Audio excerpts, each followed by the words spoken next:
Hi friends, welcome to Agathiya village. இன்றைக்கி நம்ம இந்த வீடியோவில் ஒரு ஹெல்த்தியான ரெசிபி தாங்க பார்க்க போகிறோம். ஆமாங்க, பாரம்பரியமான கம்பங்கூழ் சிம்பிளாக ஈஸியாக எப்படி பண்ணுறதுன்னு பார்க்கலாம் வாங்க. கம்பில் அதிகப்படியான கால்சியம், இரும்பு, நார்ச்சத்து அதிகமாக இருக்குது. முக்கியமாக வெயிட் லாஸ்க்கு ரொம்ப யூஸ்ஃபுல்லாக இருக்குது. ஹெரோடினாய்டு அதிகமாக இருக்கிறனால முடி உதிர்வு தடுக்கிறதுக்கு ரொம்ப யூஸ்ஃபுல்லாக இருக்குது. இந்த மாதிரி சொல்லிகிட்டே போகலாங்க. இன்றைக்கி கம்மங்கூழ் பண்ணுறதுக்கு நான் 2 டம்ளர் அளவுக்கு கம்பு எடுத்துக்கிறேங்க. முழு கம்பு. இது கிட்டத்தட்ட அரை கிலோ அளவுக்கு இருக்கும். இப்போ தண்ணி ஊற்றி 2-3 டைம் நல்லா களைஞ்சி எடுத்துக்கலாம். கம்பில் மேலே லைட்டாக அந்த பக்கு இது மாதிரி இருக்கும். அதை புடச்சி எடுத்துக்கலாம். இல்லைன்னா நீங்கள் கழுவும் போதே 2-3 டைம் கழுவுனீங்கன்னா அது வந்துடும். நான் ஒரு 1 hour பக்கம் கம்பு ஊற வச்சு எடுத்துருக்கிறேன். கம்பு பாருங்கள், கொஞ்சம் பெருசாக இருக்கும். நம்ம ஊற வைக்காமையும் கூட கம்மங்கூழ் பண்ணலாம். அதுக்கு தகுந்த மாதிரி தண்ணி மாற்றி வச்சுக்கணும். இப்போ தண்ணி நல்லா வடிச்சிட்டு ஒரு மிக்ஸி ஜாரில் சேர்த்துட்டு அரைச்சி எடுத்துக்கலாம். பல்ஸில் போட்டுட்டு 2-3 டைம் அரைச்சிட்டு கலந்து விட்டு அரைச்சி எடுத்துக்கோங்க. அப்போ தான் எல்லாமே ஒரே மாதிரி அரைப்பட்டு வரும். கொஞ்சம் கொரகொரப்பாக இந்த அளவுக்கு அரைச்சி எடுத்துக்கோங்க. அப்போ தான் நம்மளுக்கு கம்மங்கூழ் டேஸ்ட்டாகவும் நல்லாயிருக்கும். இப்போ ஒரு மண் பாத்திரத்தில் நான் 1 டம்ளருக்கு 2 டம்ளர் அளவுக்கு தண்ணி எடுத்துருக்கிறேன். கிட்டத்தட்ட இப்போ 4 டம்ளர் அளவுக்கு தண்ணி அளந்து வச்சுருக்கேங்க. இது ஊற வச்சங்காட்டி நான் 4 டம்ளர் அளவுக்கு எடுத்துருக்கிறேன். நீங்கள் ஊற வைக்காமல் பண்ணுவீங்கன்னா 1 டம்ளருக்கு 4 டம்ளர் அளவுக்கு தண்ணி எடுத்துக்கணும். மண் பாத்திரத்தில் வைக்கும்போது எப்பவுமே நம்ம தண்ணி ஊற்றிட்டு அதுக்கப்புறம் தான் கேஸை ஆன் பண்ணணுங்க. இப்போ தேவையான அளவுக்கு கொஞ்சமாக உப்பு சேர்த்துட்டு நல்லா தண்ணி கொதிச்சதுக்கப்புறமா நம்ம அரைச்சி வச்சுருந்த கம்பை இது கூட சேர்த்துடலாம். தண்ணி நல்லா கொதிச்சதுக்கு அப்புறமா நம்ம கம்பு சேர்த்துனோம்னா இந்த கம்பு சாப்பாடு ஒரு 3 நாள் ஆனாலும் நல்லா இருக்குங்க. இப்போ நல்லா கலந்து விட்டுக்கலாம். லைட்டாக அடி பிடிக்கிற மாதிரி இருக்கும். லைட்டாக அந்த கட்டியாக இருக்கிற மாதிரி இருக்கும். கலந்து விட கரெக்டாக சரியாயிருங்க.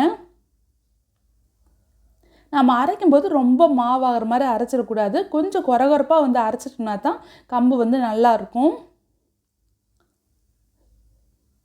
கிட்டத்தட்ட 20 to 25 நிமிஷம் ஆகுங்க நம்மளுக்கு கம்பு நல்லா வெந்து வர்றதுக்கு. கொஞ்சம் அடிக்கனமான பாத்திரமாக எடுத்துக்கோங்க. அப்போ தான் கீழே பிடிக்காமல் இருக்கும். நம்ம மண் பாத்திரத்தில் செய்யும்போது கம்பு ஒரு 3 நாளைக்கும் கூட நம்ம தண்ணி ஊற்றி வச்சிட்டோம்னா ரொம்ப நல்லாயிருக்கும். இருக்கிற சிறுதானியங்களே கம்பில் தாங்க அதிகப்படியான நார்ச்சத்து அதிகமாக இருக்குது. எல்லா நாளுமே நம்ம கம்பு எடுத்துக்கலாம். இப்போ பாருங்கள், நல்லா கெட்டி ஆயிடுச்சு. கிட்டத்தட்ட 25 நிமிஷத்துலேயே சீக்கிரமாகவே நம்மளுக்கு கம்பு வெந்துருச்சு. நம்ம கம்பு வெந்துருச்சான்னு பார்க்குறக்கு ஒரு ஸ்பூனில் நீங்கள் எடுத்து பார்த்தீங்கனாலே கொஞ்சம் நல்லாவே டிஃப்ரெண்ட் தெரியும். நல்லா இப்போ ஜவ்வரிசி வெந்துருச்சுன்னா எப்படி இருக்குங்க, நல்லா ஒயிட்டாக மொட்டாக, அதே மாதிரி கம்பும் நல்லா வெந்துருச்சுன்னா பார்க்குறக்கே உங்களுக்கு நல்லா டிஃப்ரெண்ட் தெரியும். இப்போ இந்த அளவுக்கு கொஞ்சம் கெட்டியாக தண்ணியாட்டு இருக்கும்போதே நம்ம எடுத்து வச்சிடணும். ரொம்ப கெட்டியாக இருக்கும்போது பண்ணோம்னா நம்ம ஆறும்போது இன்னும் கம்பு நல்லா கெட்டியாகுங்க. இப்போ நல்லா வெந்துருச்சு. இப்போ ஒரு காயிற வரைக்கும் கொஞ்சம் நேரம் நம்ம வெயிட் பண்ணிக்கலாம். ஆறுனதுக்கப்புறமா இதில் நம்ம தண்ணி ஊற்றி வச்சுக்கலாம். இப்போ பாருங்கள், நல்லா ஆறிடுச்சு. இதுக்கப்புறமா நம்ம தண்ணி ஊற்றி வச்சுக்கலாம். நீங்கள் நைட் பண்ணிங்கன்னா ஆறுனதுக்கப்புறமா தண்ணி ஊற்றி வச்சிட்டோம்னா மார்னிங் பார்க்கும்போது நல்லா கம்பு ஊறி வந்திருக்கும்.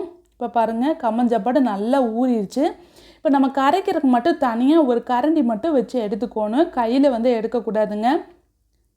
இப்போ கரண்டியில் எடுத்துகிட்டு தனியாக நம்ம வேணுங்கிற அளவுக்கு கரைச்சி எடுத்துக்கலாம். இது கூட கெட்டியான தயிர் நீங்கள் கொலஸ்ட்ரால் ஃபீல் பண்ணிங்கன்னா இது கூட மோர் கூட சேர்த்துக்கலாம். இப்போ தேவையான அளவுக்கு கொஞ்சமாக தண்ணி, கொஞ்சமாக உப்பு சேர்த்துட்டு நம்ம கரைச்சிக்கலாங்க. கரண்டியில் கரைக்கிறத விட கையில் கரைச்சோம்னா கொஞ்சம் கூட திட்டாக இல்லாமல் நல்லா கரைச்சி எடுத்துக்கலாம். இப்போ பாருங்கள், இந்த அளவுக்கு நல்லா கரைச்சி எடுத்தாச்சு.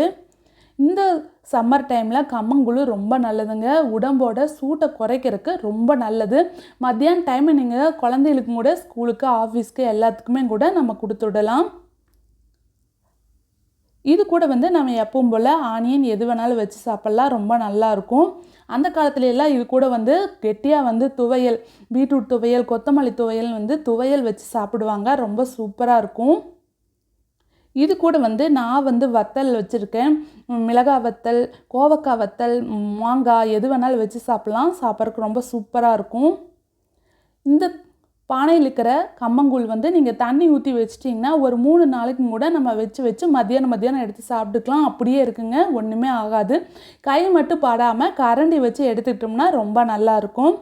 இதே மாதிரி இதே ரேஷியோவில் பண்ணி பாருங்கள். சிம்பிளாக ஈஸியாக பண்ணிடலாம். இந்த வீடியோ உங்களுக்கு பிடிச்சிருந்ததுன்னா சப்ஸ்கிரைப் பண்ணுங்கள். கூடவே பக்கத்தில் இருக்கிற பெல் சிம்பிளையும் ப்ரெஸ் பண்ணுங்கள். அப்போ தான் நான் போகிற வீடியோஸ் எல்லாமே உங்களுக்கு நோட்டிஃபிகேஷனாக வரும். தேங்க்யூ ஃபார் வாட்சிங்.